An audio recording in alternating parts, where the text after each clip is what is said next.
Salut, j'espère que tu vas bien. Aujourd'hui, on se retrouve dans un nouveau podcast. Donc, je souhaite aborder avec toi le thème de la trentaine. Avoir la trentaine en 2017, qu'est-ce que ça représente? Pourquoi il y a énormément de pression liée, en tout cas autour de ce chiffre-là? Et pourquoi la société programme nos comportements? Comment on doit être quand on a la trentaine?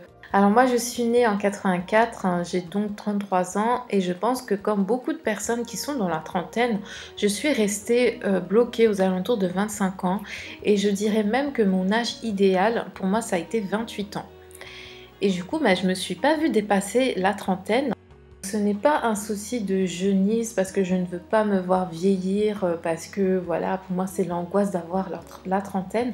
C'est que en fait, quand on arrive à l'âge adulte et qu'on est adulte, euh, l'âge n'a plus d'importance. Dans le sens où il y a des personnes que vous allez rencontrer qui vont vous dire: ah mais moi dans ma tête j'ai toujours 25 ans, alors que la personne a 40 ans, 50 ans, 60 ans.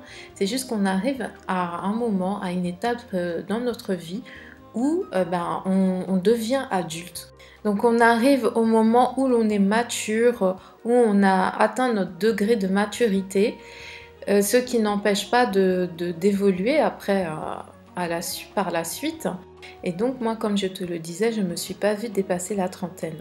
Donc pendant longtemps, je suis restée dans ma bulle. On me disait que j'étais dans ma bulle et que voilà, le temps passait, que forcément moi je n'évoluais pas en apparence, dans le sens où j'ai beaucoup évolué sur le plan intérieur, sur la spiritualité, sur comment vaincre mes blocages, vaincre mes peurs, mais que à côté de ça, je n'avais pas une vie sociale très riche. Voilà, j'étais un petit peu en retrait, mais c'était vraiment quelque chose que j'ai senti être nécessaire pour moi, pour mon évolution, pour plus tard, pour comprendre certaines choses déjà et régler certains petits conflits avec moi-même.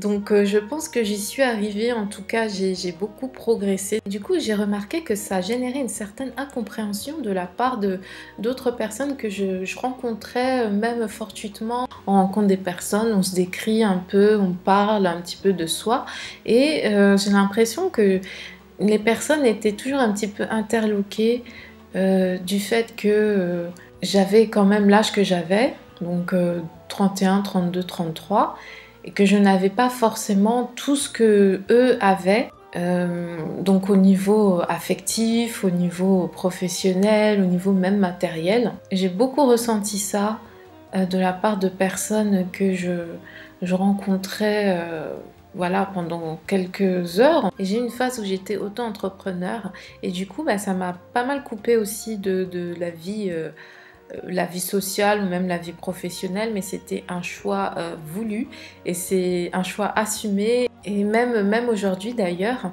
Et du coup j'ai eu l'occasion de retourner un petit peu dans la vie salariée et de rencontrer d'autres personnes en fait. Et c'est là que je me suis rendu compte vraiment du temps qui avait passé, parce que mes collègues n'avaient plus forcément le même âge que moi j'avais. Ceux qui avaient le même âge que moi, c'était mes responsables.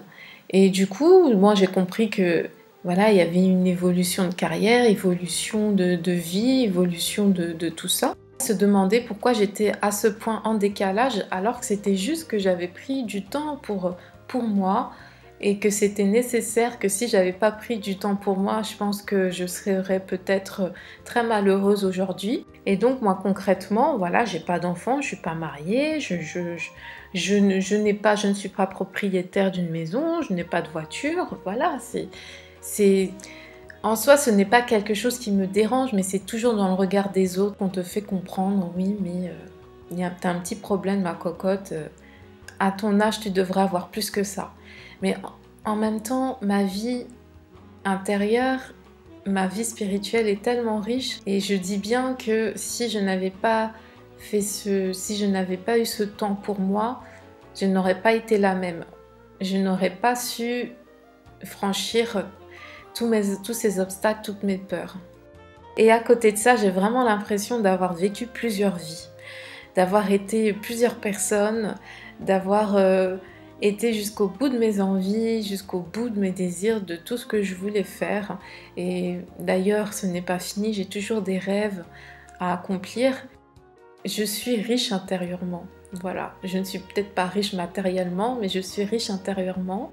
Et c'est là où je me dis que suivre tout ce que la société dit, qu'à 30 ans on doit être marié, avoir des enfants, être propriétaire, avoir un CDI, je sais pas, toutes ces choses-là. Bien sûr, si vous pouvez le faire, c'est bien. Donc en même temps, si on n'a pas cette part d'introspection, si on ne se connaît pas, on ne prend pas le temps de se connaître, comment on peut réussir à construire quelque chose de stable dans la vie? Et d'ailleurs, on voit de plus en plus de personnes vers la cinquantaine qui sont en reconversion, qui changent de vie du tout au tout. Ça peut être des personnes qui étaient traders, des cadres avec de hauts salaires, de belles rémunérations, mais il y a un moment où tu ne peux plus vivre dans cette situation-là, tu ne peux plus faire semblant, il y a ton cœur qui te parle et tu as l'impression de gâcher tes années. Et moi, Dieu merci, je pense que c'est ce que j'ai évité de gâcher encore de nombreuses années, à toujours écouter ce que la société nous dit de faire, comment on doit être. Et c'est en cela que c'est dangereux, c'est tout ce stress, toutes ces maladies psychologiques, tout ce mal-être. Bien souvent, ça vient de là, parce qu'on ne s'est pas accordé le temps de se connaître, de faire une introspection, de savoir qui on est vraiment. Et du coup, il y a un moment où le corps, le cœur parle plus fort et nous dit stop, ça suffit. Moi, je veux plus vivre comme ça. Donc, je pense que vraiment le point de départ d'une vie d'adulte, c'est le point où on a fait cette introspection-là, que l'on sait ce que l'on veut, surtout. Donc, avoir la trentaine en 2017 ou même avoir la trentaine tout court, ça représente tout et rien à la fois. Donc, ça représente tout dans le sens où ce chiffre représente des années d'expérience, des années de galère, du recul sur soi, sur la vie en général, sur ce que vous êtes, sur ce que vous n'êtes pas, sur vos peurs, vos blocages, sur votre histoire, comment vous en êtes arrivé là. Mais ça ne représente rien dans le sens où tout le monde a son histoire à construire, quel que soit son âge. On peut avoir 45 ans et partir en reconversion, se faire soit une reconversion professionnelle ou voilà, arrêter sa relation de couple parce qu'on n'est pas bien, on n'est pas heureux.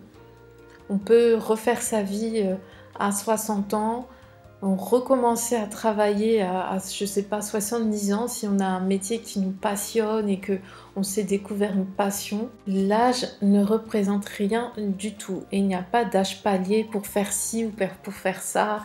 Pour finir, je souhaite te donner quelques conseils. Ne te compare jamais à quelqu'un d'autre qui a l'air d'être mieux que toi, car tu ne sais pas ce qu'elle vit en réalité. N'écoute jamais des personnes déjà qui te rabaissent, qui te disent « oui, mais comment ça se fait, tu as tel âge et tu n'es pas encore comme ci, comme ça ». N'écoute jamais ces personnes-là, parce que généralement, ces personnes-là qui te donnent ce genre de conseils, ce ne sont pas les mieux lotis. S'il y a une personne que tu dois écouter absolument et tu ne dois pas faire l'impasse sur cela, c'est ton cœur, c'est toi. Tu dois t'écouter toi et tu dois écouter ton cœur. Donc je te remercie d'avoir écouté ce podcast. J'espère qu'il t'aura plu. Je sais que j'ai fait un petit peu des erreurs. Je t'ai tutoyé, je t'ai vouvoyé. Enfin bon, il faut que je m'y fasse au podcast. Donc surtout, prends bien soin de toi et je te dis à très vite. Bye bye.